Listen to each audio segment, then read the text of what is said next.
Good morning students, आप सभी का फिर से जूलॉजी की ऑनलाइन क्लासेस में हार्दिक स्वागत है। कैसे हो सभी? तबीयत अच्छी?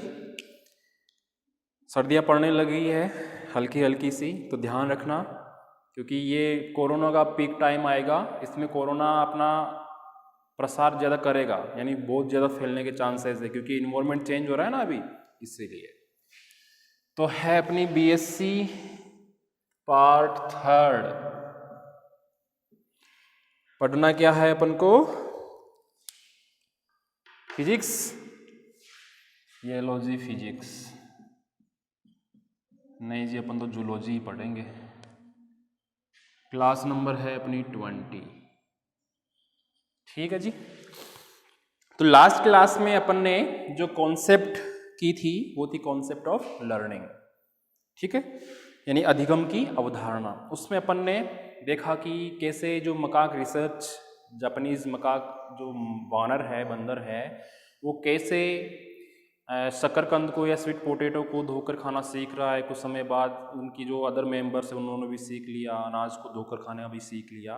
तो लास्ट अपन ने कॉन्सेप्ट ली थी लर्निंग की। उसी में एक छोटा सा पॉइंट रह जाता है, एग्जाम्पल रह जाता है, वो है फ्लेक्सिबल लर्निंग,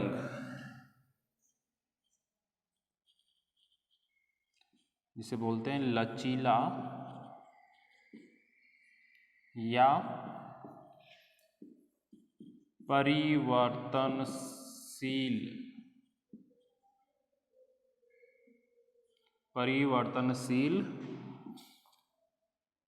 अधिगम। अधिगम ही बोल रहे थे अपन लर्निंग को, इंग्लिश में बोलेंगे फ्लेक्सिबल लर्निंग। ये कोई एग्जाम्पल्स दे रखे हैं आपके नोट्स में, बुक्स में।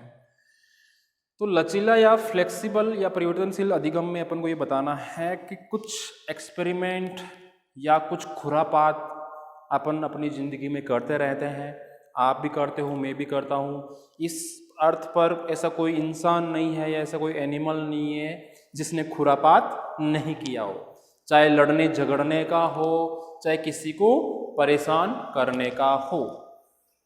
तो यहाँ पे मैं जो इसमें एग्जाम्पल लेना चाह रहा हूँ फ्लेक्सिबल लर्निंग में, वो है स्वभावीकरण। जो अपना हैबिटेशन होता है, जिसे अपन बोलते हैं हैबिटेशन, स्वभावीकरण। इसमें मैं एग्जाम्पल लेना चाह रहा हूँ सबसे मोस्ट पॉपुलर, आपने भी किया होगा घर में स्पाइडर। अब वो क्या खुरापात किया आपने, मैंने तो किया है, बहुत बार किया है। जब मैं आई थिंक 10th या 12th क्लास में था, तब मैंने ये खुरापात किया था स्पाइडर के साथ। क्या था, जैसे मान लो कि एक मकड़ी ने ये वेब बुन रखा है ऐसे, वो कैसा भी बना सकती है वेब, तो इसने ये वेब बुन रखा है और जो स्पाइडर है वो जस्ट इसके सेंटर में है। यहाँ पे हमेशा देखना, इसके सेंटर में ही मिलेगी आपको। समझना, ये एग्जांपल ले रहा हूं मैं फ्लेक्सिबल लर्निंग का, हैबिटेशन में स्पाइडर का। ये कोई स्पाइडर ने वेब या जाल बुना हुआ है। अपन नॉर्मली यही नोट करते हैं कि जो स्पाइडर होती है, जो मकड़ी होती है, वो अपने जाल के सेंटर वाले पार्ट में हमेशा अवेलेबल रहती है। क्यों अवेलेबल रहती है? क्योंकि शिकार की प्रतीक्षा करती रहती है कि कोई भी शिकार किसी कोने से टकराएगा, जाल में फंसेगा और उसको मैं पकड़ के शिकार करूंगी, खाऊंगी। ठीक है। अगर अपन, ये तो नॉर्मल है कि जैसे मान लो कि यहाँ पे कोई इंसेक्ट आया, टकराया, इसमें फंस गया यहाँ पे, ठीक है, तो ये स्पाइडर यहाँ से जाएगी, शिकार को पकड़ेगी और वापस सेंटर में लाके उसको खाना स्टार्ट कर देगी।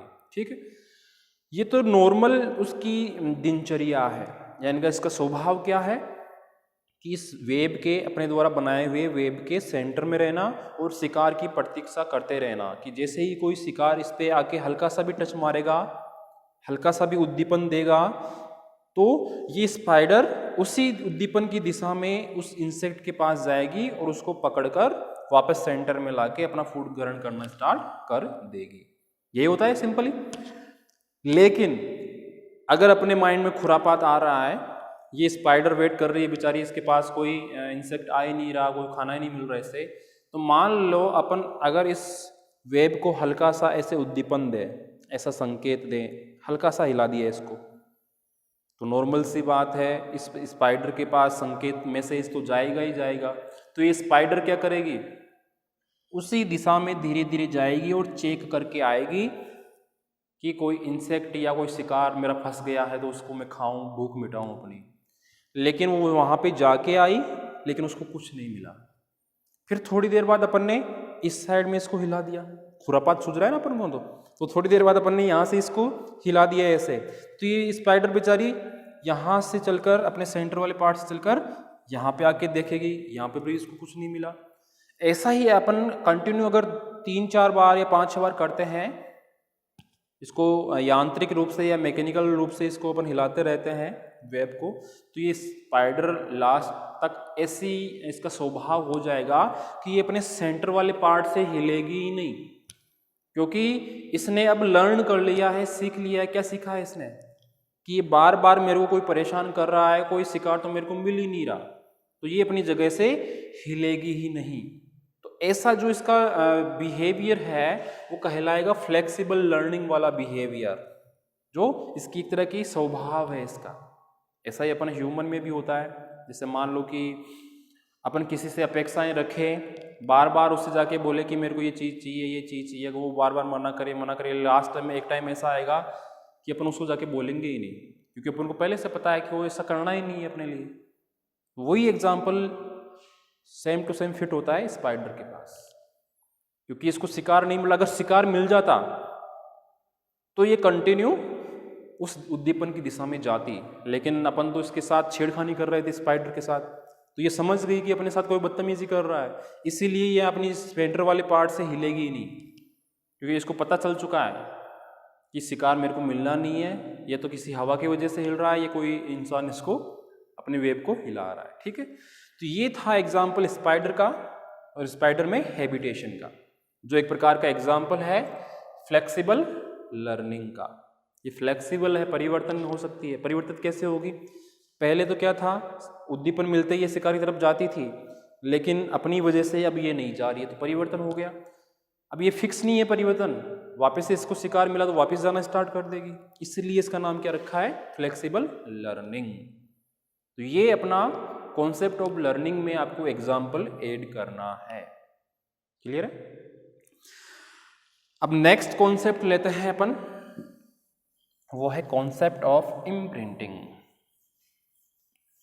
कॉन्सेप्ट ऑफ इम्प्रिंटिंग, प्रिंटिंग वाली मशीन नहीं, अध्यंकन की अवधारणा हिंदी में। अब समझ में आया होगा,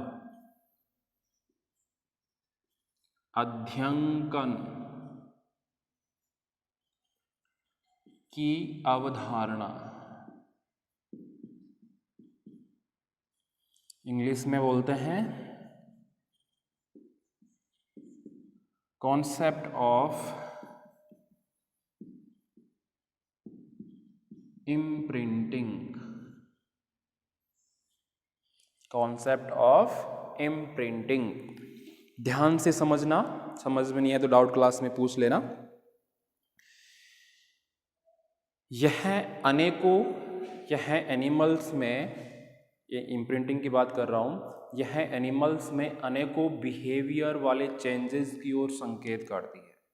ये जो कॉन्सेप्ट है, यह एनिमल्स में अनेकों बिहेवियर से रिलेटेड चेंजेस की ओर संकेत करती है, जिसके कारण जो एनिमल्स होते हैं वो मदर ऑब्जेक्ट के प्रति आकर्षित होते हैं।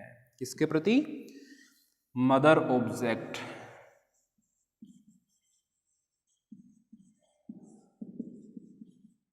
मदर ऑब्जेक्ट के प्रति आकर्षित होते हैं।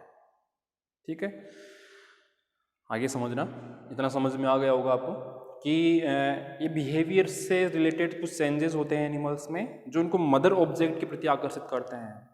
जैसे अपनी मोम के प्रति अपन आकर्षित होते हैं, बचपन से ही होते, जन्म लेते ही होते हैं। ऐसे ही एनिमल्स की बात कर लें अपन, बर्ड्स की बात कर लें, ठीक है। तो एनिमल्स जो होते हैं वो अपने एक्सपीरियंस एवं ऑब्जर्वेशनल बिहेवियर से जीवन पर्यंत कुछ न कुछ सीखते ही रहते हैं, कुछ न कुछ ज्ञान अर्जित करते ही रहते हैं एक्सपीरियंस से। और ऑब्जर्वेशनल उनका जो बिहेवियर है, देख कर समझना सीखना, उससे अपने जीवन काल में कुछ न कुछ ज्ञान अर्जित करते ही रहते हैं, ठीक है।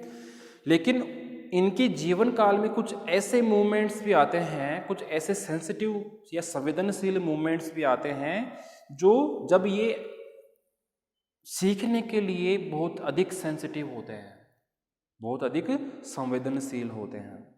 जैसे कि कोई बच्चा जन्म ले रहा है तो जन्म लेते ही वो सबसे पहले किसको देखता है? मोम को, तो उसे ही अपना मदर ऑब्जेक्ट मानने लगता है, ठीक। चाहे वो कैसे भी कपड़े पहन ले, कुछ भी पहने, लेकिन उसी को अपनी मोम मानेगा, ठीक है। तो मेरा कहने का मतलब यही है कि एनिमल्स हो चाहे ह्यूमन हो, अपने एक्सपीरियंस से एवं ऑब्जर्वेशनल जो बिहेवियर है उससे जीवन पर्यंत कुछ न कुछ ज्ञान अर्जित करता ही रहता है। लेकिन उसके जीवन काल में कुछ ऐसे क्षण भी आते हैं जब वो सीखने के लिए या लर्निंग के लिए बहुत अधिक सेंसिटिव या संवेदनशील होता है। क्लियर है? इम्प्रिंटिंग या अध्ययन के ऊपर सबसे पहले जो ज्ञान प्राप्त किया और जो अध्ययन किया वो उन वैज्ञानिक का नाम था हेनरोथ।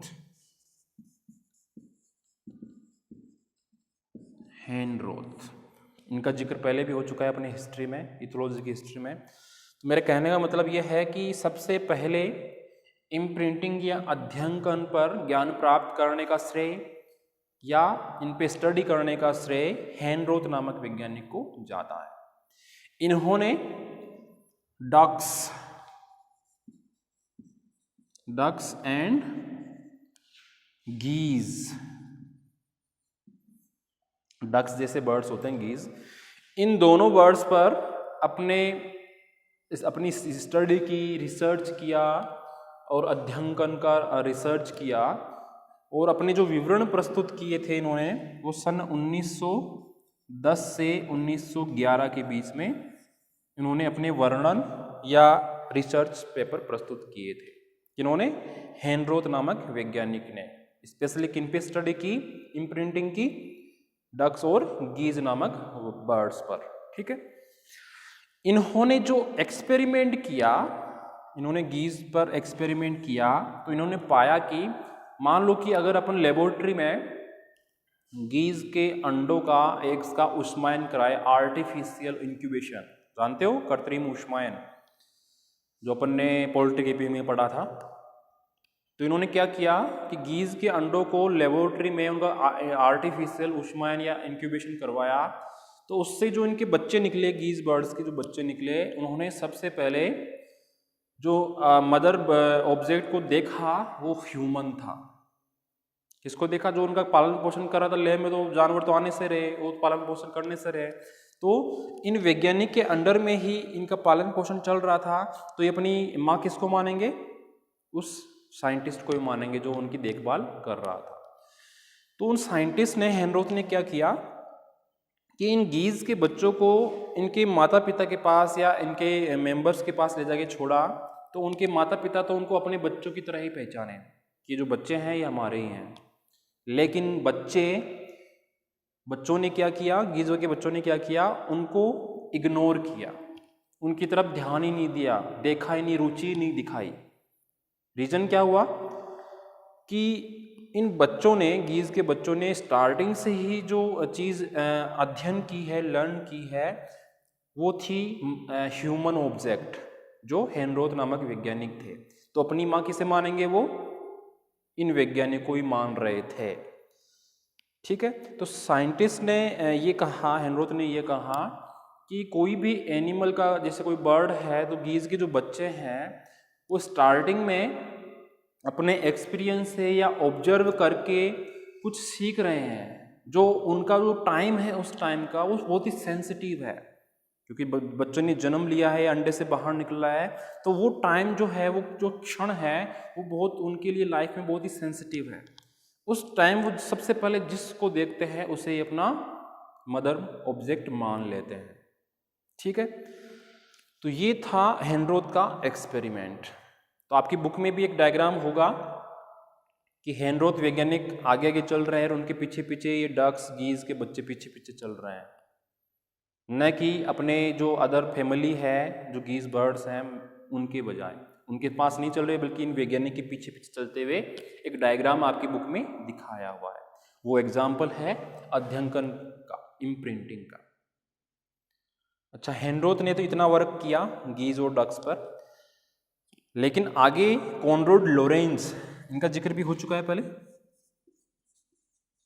कॉनराड लोरेंज, इन्होंने हेनरोथ की जो एक्सपेरिमेंट्स थे उनकी स्टडी की और उनको आगे बढ़ाया, और उन्होंने इस टाइप की लर्निंग को, इस टाइप के बिहेवियर को इम्प्रिंटिंग की संज्ञा दी कि ये क्या है, एक अध्ययन है, एक इम्प्रिंटिंग है। तो आप कंफ्यूज मत होना, सबसे पहले स्टडी करने का श्रेय, ज्ञान प्राप्त करने का श्रेय तो हेनरोथ को जाता है, लेकिन इम्प्रिंटिंग की जो संज्ञा दी थी इस टाइप के बिहेवियर को, वो दी थी कॉनराड लोरेंज ने। क्लियर है? तो ये थी अपनी इम्प्रिंटिंग की अवधारणा, जिसमें अपन ने देखा कि कुछ बर्ड्स जिनके एग्स को अपन लेबोरेटरी में अलग से आर्टिफिशियल इंक्यूबेशन के द्वारा उनको पालें, उनका पालन पोषण करें, तो एग से जैसे ही बच्चे निकलेंगे तो सबसे पहले, क्योंकि वो टाइम जो होता है एग से बच्चों का निकलना, वो टाइम उनके लिए बहुत ही सेंसिटिव होता है, क्योंकि वो निकलते ही चारों तरफ देखेंगे, उनको जो ऑब्जेक्ट, मदर ऑब्जेक्ट दिखेगा, जो इंसान दिखेगा या जो बर्ड दिखेगा, उसे ही वो अपना मदर ऑब्जेक्ट मानेंगे। चाहे आप उनके बड़े होने के बाद, कुछ बड़े होने के बाद उनके रियल माता पिता से भी आप मिला दो तो उनकी तरफ ध्यान ही नहीं देंगे, रुचि नहीं दिखाएंगे, क्योंकि जो उनका सेंसिटिव टाइम था उस टाइम में अपन ने उनके सामने उनके रियल मदर या फादर रखे ही नहीं सामने, तो बाद में रखने से उनको मानेंगे ही नहीं, क्योंकि वो सेंसिटिव जो टाइम था उसमें उन्होंने ह्यूमन को देखा है, उसे ही अपना मदर ऑब्जेक्ट मान लिया है। अब वो इंसान चाहे कहीं पे भी जाए, खेत में जाए तो वो खेत में भी उसके पीछे पीछे ही जाएंगे। तो कॉनराड लोरेंज ने इस टाइप की लर्निंग को या बिहेवियर को इम्प्रिंटिंग की या अध्ययन की संज्ञा दी थी। ठीक है, तो ये अपना आज कॉन्सेप्ट ऑफ इम्प्रिंटिंग की कॉन्सेप्ट भी क्लियर है। अगर किसी को कुछ समझ में नहीं आए तो डाउट क्लास में पूछ लेना, और वो डाउट्स आपके यहीं पे अपन क्लास में ही क्लियर कर लेंगे। वैसे तो कोई बड़ी बात है नहीं, कॉन्सेप्ट चल रही है, बहुत अच्छे अच्छे मज़े वाले। स्पाइडर का आज एग्जाम्पल लिया अपन ने, कितना अच्छा एग्जाम्पल था जो भूलेंगे नहीं अपनी लाइफ टाइम ही। तो इसमें समझने ना समझने वाली बात तो कोई है ही नहीं। नॉर्मल अपन मोटिवेशन की बात कर रहे थे, लर्निंग की बात कर रहे थे, आज अध्ययन की बात कर रहे हैं, तो कोई बड़ी वाली बात नहीं है इसमें। सिंपल सी कॉन्सेप्ट्स है, टर्म्स हैं, थोड़ा सा माइंड पे जोर लगाओ तो आराम से आप मन से भी लिख सकते हो। आप अपने मन से भी इनके एग्जाम्पल्स बना सकते हो और एग्जाम में लिख सकते हो, लेकिन वो एग्जाम्पल इनके अकॉर्डिंग ही होने चाहिए। ठीक है, तो आज के लिए बस इतना ही, मिलते हैं फिर नेक्स्ट क्लास में। धन्यवाद।